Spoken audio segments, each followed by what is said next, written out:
今回は、小学生の時使用しがちな、地味強レアカードをまとめてみました。独断と偏見で選んだわけですが、デュエマ初期からジェネレートギアまでを目安にしております。また、ガチ環境で活躍していたカードも出てきますが、あくまで小学生環境目線で話していきます。かなり懐かしい内容になるので、引退勢の方も楽しんでいってください。それじゃあ、早速参りましょう。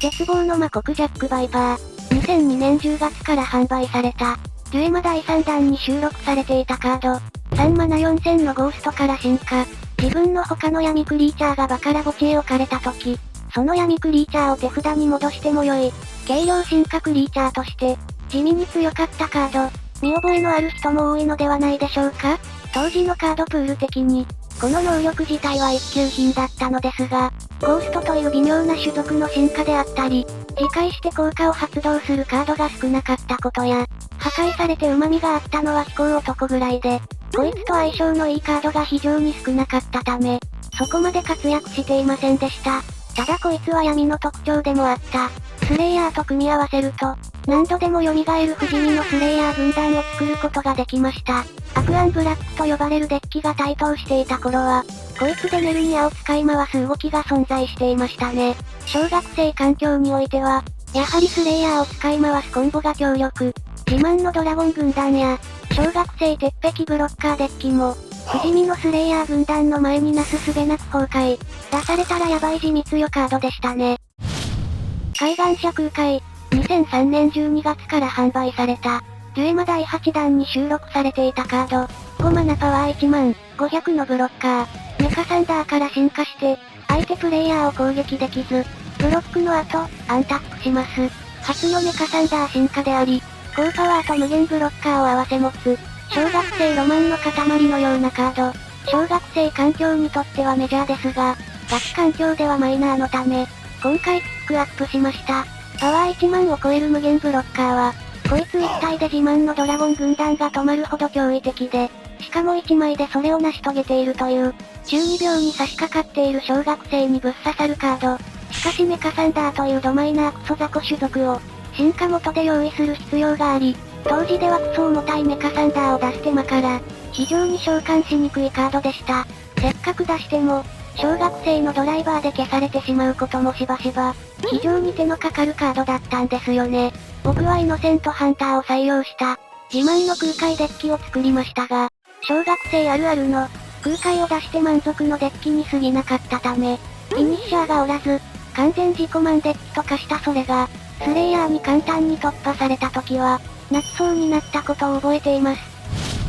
光神竜ジャガルザー。先の空海と同期のドラゴン。6マナ6000のダブルブレイカー。ターボラッシュという、自分の他のクリーチャーがシールドをブレイクした後、そのターンが終わるまで効果を得るもので、その効果が、自分のクリーチャー全てにスピードアタッカーを与えるというものです。小学生ドラゴンデッキの常連であり、有名なカードではありますが、懐かしすぎて感動したので紹介します。こいつといえば、コッコルピアから4ターン目にこいつを着地させ、コッコとこいつで合わせて3枚のシールドブレイクという、当時では恐ろしいドラゴン速攻を思い出します。ガチ環境ではパワー6000というのが、当時はびこっていたボルバルの破壊対象になることから、そこまで活躍していなかったと記憶していますが、気のせいでしょうか？ただ自分全員にスピードアタッカーを与えるという、当時では唯一無二で強力なこの効果は、デッキによって活躍することもあったそうです。で、こいつといえばよく喧嘩の原因となるカードでしたね。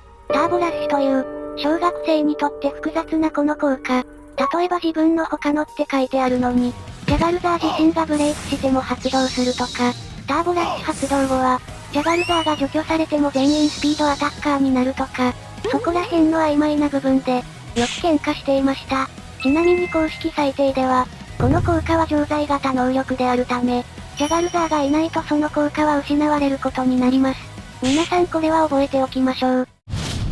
守護聖典グレナデューレ。2004年3月から販売された、デュエマ第9弾に収録されていたカード、5マナ8500のダブルブレイカー、ガーディアンから進化して、相手がシールドトリガーを使用した時、自分のデッキ上から1枚目を裏向きのままシールドにします。僕は小学生の頃、このカードがフィニッシャーでした。網のカードの余りからデッキを制作していた中で、最も強力だったのがガーディアンデッキ。そのフィニッシャーとして、デッキに1枚入っていた切り札がこいつです。相手のシールドトリガーを牽制する能力で、当時のジュエマでは、シールド1枚の重みってすごくて、さらに小学生環境ともあれば、シールド増加は正義だったんですよね。単純に5マナで大型ダブルブレーカーが召喚できるのが、小学生にとっては魅力的でした。こいつはガチ環境においても使用されることが多く、ガーディアン型アクアン系デッキによく採用されていました。なので地味に強いレアから外れるかもしれませんが、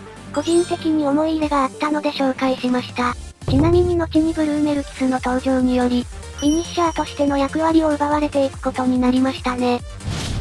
セイコーエールソニアス。2004年9月から販売された、ジュエマ第11弾に収録されていたカード、5マナ8000のダブルブレーカー、グラディエーターから進化して、選ばれないという、アンタッチャブル能力を持つカードです。初のグラディエーター進化クリーチャーであり、大型かつ選ばれないカードのため、登場当時から強力なフィニッシャーとして活躍していました。デッキによってはこいつだけで積んでしまうこともザラで、ガチ環境でも使用されたカードでした。ただ小学生環境において、あくまで僕の周りでは一人しか使用していない、珍しいというか地味なカードだったので紹介しています。で、こいつの強さは小学生環境でも猛威を振るっていました。グラディエーターの小型ブロッカーを大量に展開しながら、こいつで殴るだけの簡単なお仕事。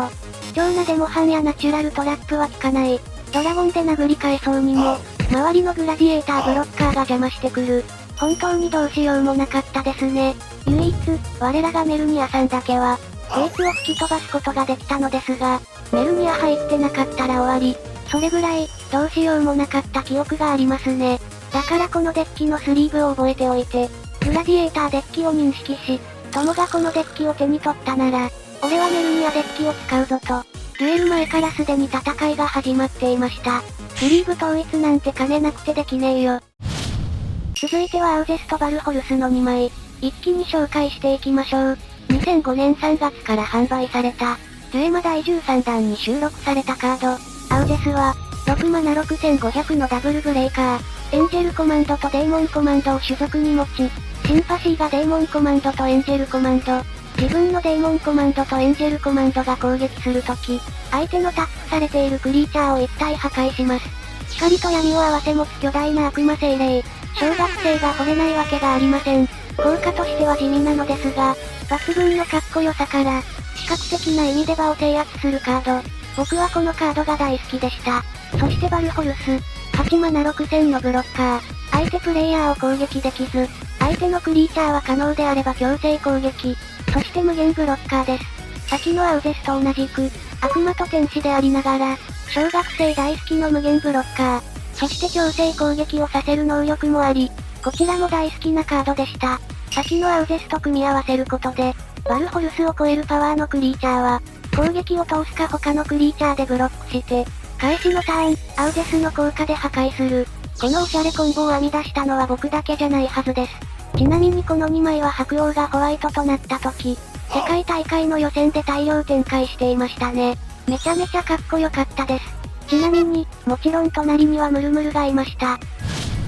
最後は太陽の精霊マルシアス。2005年6月から販売された、ジュエマ第14弾に収録されたカード、5マナ2000の天使で、すべてのバトルに勝つ、非常にシンプルな能力。そしてこのカードは、必ずバトルに勝つ効果の元祖であり、あらゆる小学生を虜にした、天使ながら悪魔的なカードでした。必ずバトルに勝つ。そんなもん、嫌いな小学生がいるでしょうか？ただ実際はそんな強くなくて、強いて言えば精霊王の進化元に使われるぐらいでした。2000という貧弱なパワーが、小学生大好きクリムゾンチャージャーの対象であり、その他の除去カードにやられやすいのが、このカード最大の弱点でしたね。ちなみにマルシアス同士でバトルを行った場合、そこに矛盾が発生するわけですが、ジュエマにおいては、お互いがバトルに勝つことになり、共に生き残るという裁定となっています。これはシルバーグローリーも同様です。これは知りませんでした。以上、小学生の地味強カードでした。